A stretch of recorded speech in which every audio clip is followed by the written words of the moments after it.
Hi guys, welcome to my channel. My name is Sims M, and if you're new here, welcome. If you're a returning subscriber, thank you so much for coming to watch another video from my channel. Thank you so much for choosing to be part of my wellness journey. And in today's video, we are tackling another aspect of that. So I'm going to be doing it like a story time type of thing.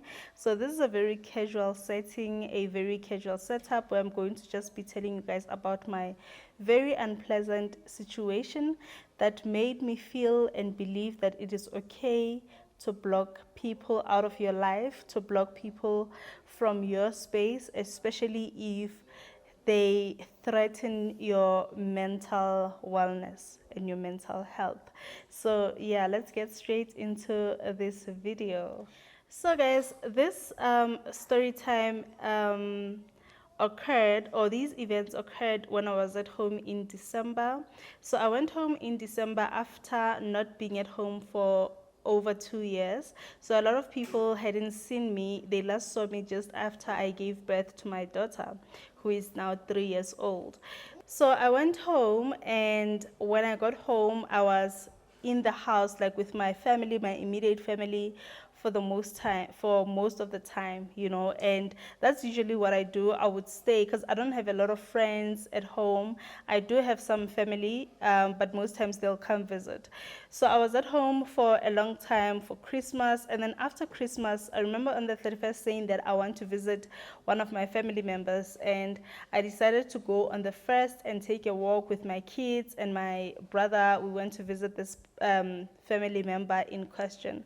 So when I got there, in fact, on my way there, I was actually very excited, guys, to go home and see other people outside of my immediate family. But that excitement quickly turned sour. It quickly went south, very quick. And it was also unexpected because I thought these people haven't seen me in years and they should be very excited to see me, and it should be something worth celebrating that I even took an effort to go visit. I even took an initiative to go visit them. So I thought maybe that is something that will make people happy. So fine, I get there, and literally, guys, I kid you not, just as I was appearing, just at the sight of me, this particular person said to me, "You are so fat." They said that in Sotho because that's what people speak, the language that people speak, and they said, "What is wrong with you?" And I think, guys, what took me a bit aback is how they said it. It was so unpleasant hearing it, and they were like, "What happened to you?" All of this they were saying in Sotho. I know that most of the people don't know, or some of the people don't know Sotho, but they were like, "What happened to your body? It's so..." They said it, I'll put it exactly how they said. They were like, "Singile, like it's so..." What happened? And there was this feeling also of, I'd say, disgust, guys. Like, that's the closest word I can think of, um, about how they said it. They said all of these things, and they were like, "No, man, you need to do something." Guys, there was no hi, there was no "how are you," there was no "it's good to see you."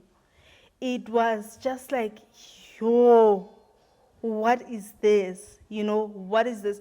And before going home and before going to visit them, I knew that throughout the years I had gained a bit of weight, but it is not something that I bothered myself too much about because it would fluctuate. And weeks before I went home, I actually lost quite some weight, and I wore some pants that I bought, and they were small when I bought them, and for the first time they fit me. It was a pair of jeans, and I was so excited. I was celebrating a milestone just before I went home, and I felt very good about myself. I felt very good.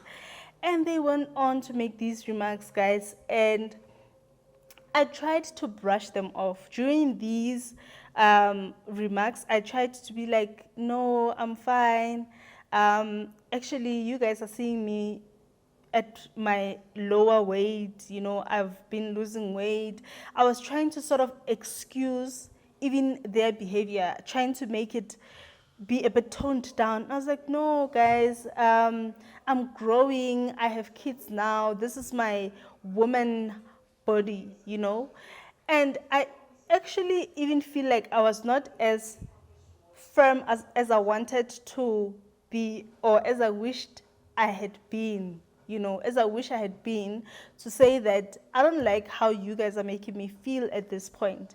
I don't like how you guys, I don't think you even have the right to comment on my body. Because the funny thing is that the people I'm talking about, they are part of my family, right? And where I come from, especially my mom's side of the family, we are very big, not very, but we are bigger, rounder, thicker people. We've got very big bums, big curves, smaller waist, and all of that. So I've always known them as bigger, like my whole life. And it's not something that bothered me at any point. I've always known that this is how we are, this is how we age as well. So the fact that they came for me, and in my head I was like, but you guys have never even been skinny. You are bigger. You are bigger than like an average woman, maybe your size, but it has never been something that I call out, because I understand that we are all different and we are all beautiful, in our own way. That is the reality. And also, I don't think weight should define you or lead to people treating you a certain way just because you are this body size. And they were like, no, you need to lose weight, you need to do something. And that's what they said. No, do something about this situation. And guys, let me tell you, at the time when they were saying these things, I didn't pay a lot of mind to my feelings. I was not even aware how affected I was. Um, I remember leaving there, going back home, because eventually things settled down and we started just talking about normal stuff. I remember going back home and feeling down, but I didn't know why I was feeling down, because I brushed it off. I brushed the comments off. And I didn't know why I was feeling down. And even days after, I just remember also not wanting to leave the house because I did not feel like I want to see people, and I didn't feel like I was pretty enough. I was the right size. I was like, you know what? I should have been on some sort of program to lose this weight. Um, I really felt less beautiful than I did when I arrived at home. And that was very hurtful for me. That was very, very hurtful. And I stayed and I kept thinking, Guti, how can these people be so mean? And guys, saying this, I say it also with the thought that this is how things have been like all my life, especially from my own family experience, where people comment easily on your weight. Like that's almost like the first thing that they say. But the damage of it, I think I felt it this time, where I was like, so if I was someone who went home still having my own insecurities about my bodies, how would I be feeling if I'm feeling like this now? How would I be feeling? And I was like, if this is something that I'm experiencing from family, why should I expect any less? Why should I expect a better treatment from a stranger, someone who doesn't know me? And it was very painful. And also, I think what also made it painful is that, so I'm based in Joburg and I've got friends around here. I've got people that I interact with on the daily. I get compliments all the time about my body type, my size. I dress nicely and all of that. And the fact that I didn't receive the same energy from home, where I'm supposed to feel safe, made me feel like crap. It really made me feel like crap. And I was at home for a couple of weeks. And I remember coming back to Joburg in the first week of January. And when my man saw me, He was so happy to see me because he hadn't seen me in a long time. And he said to me, "How are you, babe?" And he looked into my eyes and asked me, "How are you?"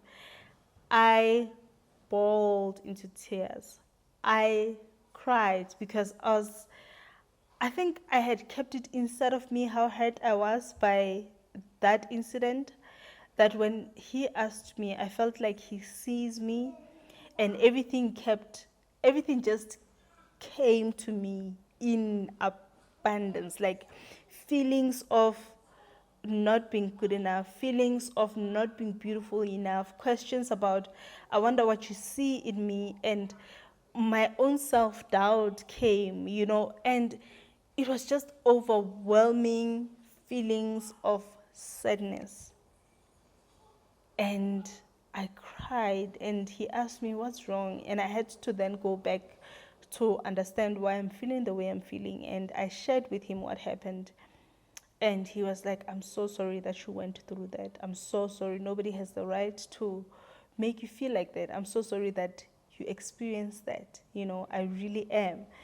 And guys, I cried, and after crying, I came back to self and I said, "I cannot believe that I feel so bad about myself. I cannot believe that I desperately now feel like I need to lose weight so that I can get people's validation." And it's it's painful. I was like, I went home, I left Joburg to go home, very excited to see my family, very excited to just be at home. And I'm coming back feeling like I am not good enough, I'm not pretty enough. And why? And also, I think I also interrogated the intention of the incident I had. I interrogated the intention of those people because it almost felt like they intentionally wanted to break my spirit and my confidence. And that thought that someone could be family but want to or enjoys seeing your confidence going down, it really, really touched me. It shocked me.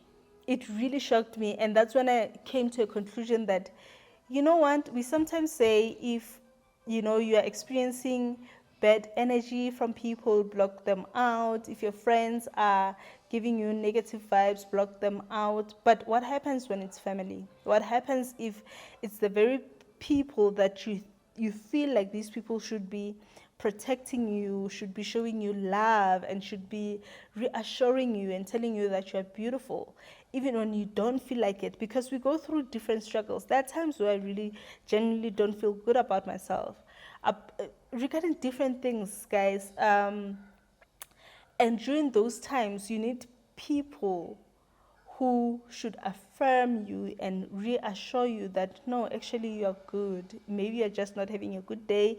Maybe you just don't feel good about yourself momentarily, but you're actually good. You're good looking. You know, but the fact that I didn't get that and I allowed that to feed into my spirit and my soul, it rubbed me off the wrong way. And I also knew that I do want to go on a weight loss journey.